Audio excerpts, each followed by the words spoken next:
How did this all start? Although skiing has been seen in rock carvings from the Arctic Circle dating back to almost 2000 BC, primitive types of snowboarding have been seen as far back as the 1800s.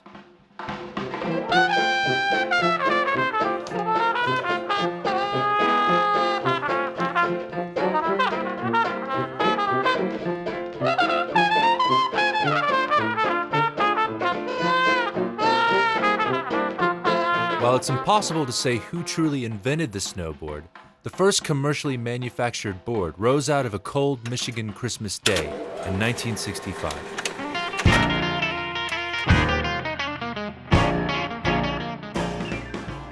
Sherman Poppen, an inventor and chemical gas engineer, bound two skis together and lashed a string to the tips for the neighborhood children. Unknowingly, Poppen created the roots of what has now become snowboarding.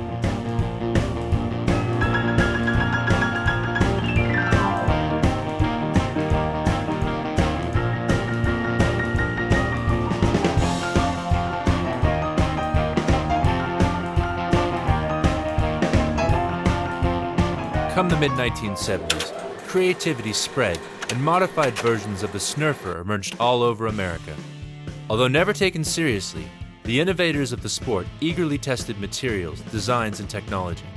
Chuck Barfoot and Tom Sims on the West Coast, and out east, Dmitry Milovich and Jake Burton Carpenter. Motivation to perfect the board skyrocketed, and progression was unstoppable. With the arrival of the 80s, snowboarding took off and evolved in every direction. New features such as half pipes and quarter pipes were pioneered. Open division and multiple format contests thrived. Yet some still believed free riding was the soul of the sport, the everlasting quest for powder and progression to freestyle snowboarding. Legends such as Craig Kelly and Terje Kidwell pushed the sport through to the 90s. I'm Terje Kidwell and started snowboarding in 1977. Basically, we found this ditch in the summertime, and we went there in the winter after we got a little snow, and we built a couple kickers off the end, and it was one of the first quarter pipes in snowboarding. And we were trying to put our skateboard, skills onto the snow and kind of make snowboarding a little more of a skateboard style. I think the future for the sport is great. I think you're going to see, bigger air. It gets bigger every year. Bigger pipes at ski areas, better grooming, better videos, definitely. I'd like to see the sport really continue to grow because I'd like to ride with more people and have more friends into it. I don't want it to lose its edge at all. Snowboarding was now a lifestyle and a revolution among the youth. With fluorescent outwear, rounded tail snowboard designs, and plenty of rebellious motivation to progress the sport, young Norwegian Terje Haakonson emerged onto the scene and quickly grabbed hold of the public eye.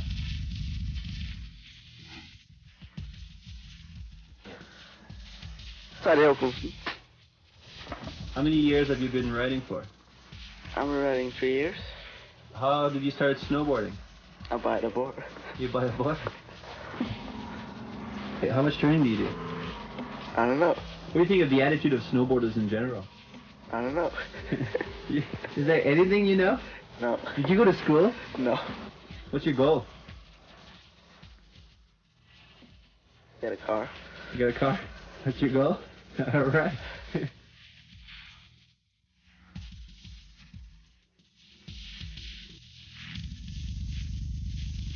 Where do you think the sport is going to go?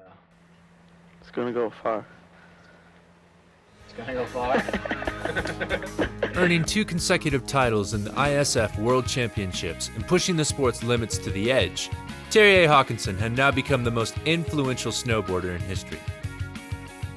Although the sport branched off in every direction, from core freestyle, alpine, hard boots, high backs, slalom, fists, magazines, videos, everyone respected Terje and what he was doing for the sport. The late 90s saw progression on all fronts. Board designs were perfected, ski resorts finally allowed snowboards, and riders were creating and organizing events across the globe. The industry was thriving, and in 1996 word spread of the sport's acceptance and debut in the Olympic lineup at the 1998 Nagano Games. What followed, however, sent shockwaves through the industry. The ISF kind of fell in the hole, was trying to do too many competitions. Suddenly there's some ski federation also started to do competition, kind of same format. And then suddenly snowboarding is an Olympic sport. Why the FIS and the ski guys are buddies with the IOC. So they go like, yeah, you can arrange the snowboarding event in the Olympics. Not the core snowboarders that really love what they're doing. So that's like, okay, why this? Why now? When the wave of uproar fell into his hands, his next decision would see him hit legendary status. Defending the sport he had come to rule, Terje Haakonson stood up and declared he would not compete in the Olympic Games. I'm not blaming like,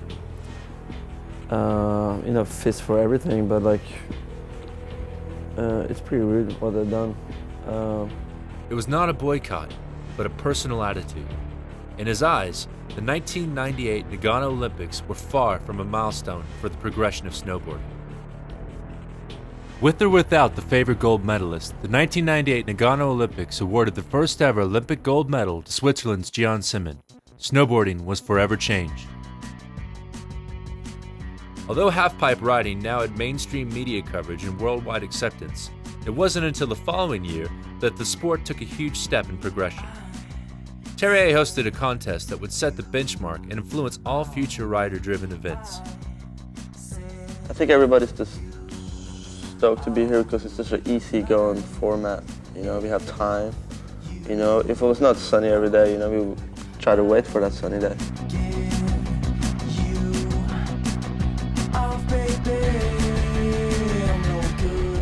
Everybody should just ride the whole time. Just keep everybody together and just jam. We wanted to present the sport the way we see how it could be, you know, on the highest level, you know. Held at the end of the winter season, the Arctic Challenge quickly earned itself the reputation as being a prestigious and exclusive event that showcased the sports at the utmost level. Every rider wanted to go to the Arctic Challenge, and that demand quickly set the wheels in motion. Event organizers worldwide came together. The first concept of earning yourself a ticket to ride was born. We made a list of events that we thought, yeah, let's have these guys qualify into the Arctic Challenge, and Terje said yes to like several events, and I think that was one of the main points how we actually managed to gather those events that we thought were on a creative level and good enough to join a new concept. Then people like Drew Stevenson and everyone was talking about something, and all of a sudden the TTR was born, and from there we went, and the rest was history. The coalition of TTR reaches Terje with a solid philosophy, rider-driven, genuine snowboard values, and focus on progression. Terje and the Arctic Challenge hosted the culmination of the season. 9 great snowboard events around the world, all earning riders a ticket to ride the respected Arctic Challenge. With the industry leaders now working together for the greater good of snowboarding, the Ticket to Ride World Snowboard Tour gained momentum, working with different events, formats, and ideas. In such a new sport, and when the level is rising, you need to experiment. After 2 years of development, TTR would take another progressive step for the 2005-2006 season. The launch of the official women's tour, TTR's own world ranking list, and the 1 through 6-star tier system were all introduced. Before the ranking list, so it was just like kind of a story to tell the mass media while we're like, you know, shaping the TTR. And it was not like me that founded it, or, you know, there was just a lot of people come together and let's try to make something happen.